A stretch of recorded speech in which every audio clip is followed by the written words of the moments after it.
O'zbekistonda maktab bitiruvchilari eng ko'p qaysi yilda maktabni tugatganligini bilarmidingiz? Hozir aytib o'taman. Undan oldin sahifamizga obuna bo'lib qo'yishni unutmang. Sizlar bilan eng yuqori natija ko'rsatilgan top 5 yilni ko'rib chiqamiz. Tayyor bo'lsangiz, men boshladim. 5-o'rin 2020-yil 380 ming nafar. 4-o'rin 2023-yil 391.600 nafar. 3-o'rin 2022-yil 392.900 nafar. 2-o'rin 2024-yil 414.600 nafar. Va nihoyat 1-o'rinni 2021-yil 442.900 nafar bitiruvchi bilan 2003-yilda tug'ilganlar egalladi.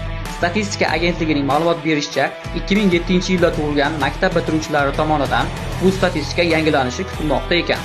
2007-yilda tavallud topgan maktab bitiruvchilari 2025-o'quv yilida 415 ming nafarni tashkil etib, 2-o'rinni egallash kutilmoqda. Bu videoni bu yil maktabni bitiradigan va shu yillarda bitirgan tanishlaringizga yuborib qo'ying.